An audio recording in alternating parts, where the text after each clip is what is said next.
Next one is escape speed. So what is escape speed? तो अगर हम किसी ऑब्जेक्ट को अपनी अर्थ के सरफेस से थ्रो करते हैं विद सम वेलोसिटी, यहाँ से हमने कोई ऑब्जेक्ट है ऑन द सरफेस ऑफ अर्थ, यहाँ से हम इस ऑब्जेक्ट को थ्रो करते हैं।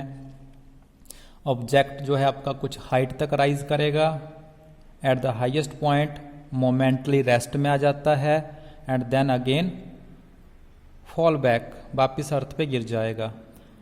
नेक्स्ट अगर हम क्या करते हैं, उसकी स्पीड को यहाँ से वेलोसिटी को थोड़ा सा इंक्रीज कर दें तो क्या होगा, आपका ऑब्जेक्ट पहले के comparison it will attains more height, ज़्यादा हाइट तक जाएगा एंड देन हाईएस्ट पॉइंट पे मोमेंटली किस में आ जाएगा, रेस्ट में, और फिर वहाँ से वापस फॉल करता है।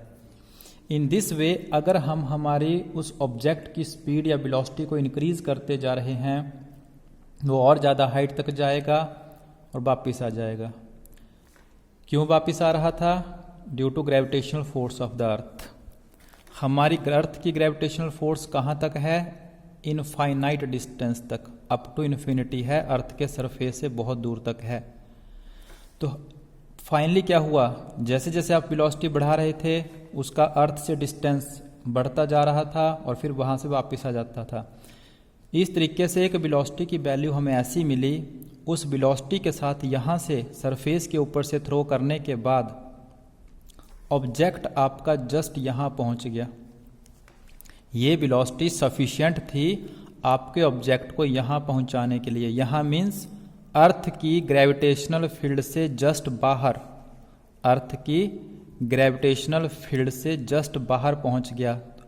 अब इस हाईएस्ट पॉइंट पर पहुंचने के बाद क्या होगा, अब आपका जो ऑब्जेक्ट है वो यहाँ से वापिस नहीं गिरेगा अर्थ के ऊपर। क्यों? क्योंकि वो अर्थ की ग्रेविटेशनल फील्ड से बाहर है। तो यहाँ से हमने जिस वेलोसिटी के साथ इस टाइम थ्रो किया है, सो दैट कि हमारा ऑब्जेक्ट यहाँ से थ्रो करने के बाद अर्थ की ग्रेविटेशनल फील्ड से बाहर जा चुका है, that minimum speed, that minimum velocity is called its escape speed. Escape का जो मीनिंग है बचना, निकलना, कहाँ से? ग्रेविटेशनल फील्ड से बच के निकल जाना। और वो ऑब्जेक्ट आपका जस्ट यहाँ पे पहुँच गया है। कौन सा object?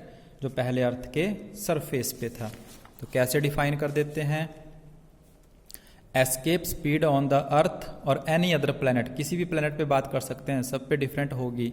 Defined as the minimum speed, minimum means कम से कम इतनी तो रखनी पड़ेगी, with which body has to be projected vertically upwards so that it just crosses the gravitational field of the earth और दैट प्लैनेट, और we can say it does not fall back to the earth. वो earth की gravitational field से just बाहर पहुंच चुकी है। तो let VE is that value, मान लेते हैं VE जो है वो एस्केप स्पीड की वैल्यू है। तो हमने इसके लिए एक्सप्रेशन निकालना है। V is the escape velocity from the surface of earth.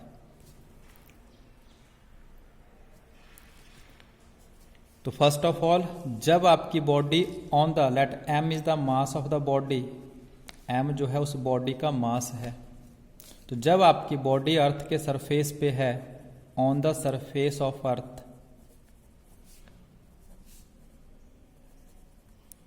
What is the potential energy, जो बॉडी हमारे अर्थ के सरफेस पे रखी हुई है जिसका मास m है, वो अर्थ के सेंटर से किस डिस्टेंस पे है? Equal to radius. और पोटेंशियल एनर्जी कितनी होगी उस बॉडी की on the surface of the earth? What is the potential energy of the body? -G(m)(m), अभी जो पिछले एग्जाम्पल में हमने डिस्कस किया था, -G(m)(m)/r। कौन सी हो गई दो बॉडीज? एक हमारी अर्थ जिसका मास कैपिटल M था, एक पार्टिकल जो अर्थ के सरफेस पे है जिसका मास स्मॉल m है, और अर्थ के सेंटर से पार्टिकल का डिस्टेंस कैपिटल R, अर्थ का रेडियस। तो दिस मच क्या है उस पार्टिकल की, इतनी क्या है पार्टिकल की? पोटेंशियल एनर्जी है। जब हमने उसको इस वेलोसिटी के साथ थ्रो कर दिया, जब हमने ऑब्जेक्ट को इस वैल्यू के साथ यहाँ से थ्रो किया है, जो कि ऊपर की तरफ जाते जाते वेलोसिटी कम हो जाएगी, बट यहाँ पर इतनी वेलोसिटी थी, तो आपके उस पार्टिकल के पास क्या आ गई, kinetic energy on the surface of earth due to the motion. Kinetic energy आ गई which is given by the half M v square, but v की जगह पे क्या लिख लेंगे, v e, half M we e square. तो at the time of projection, जब हमने यहां से प्रोजेक्ट किया, what is the total energy of the particle, आपके उस पार्टिकल की टोटल एनर्जी कितनी है। तो टोटल एनर्जी हो गई ऑन द सरफेस काइनेटिक और पोटेंशियल का sum. Mechanical energy is the sum of potential energy and kinetic energy.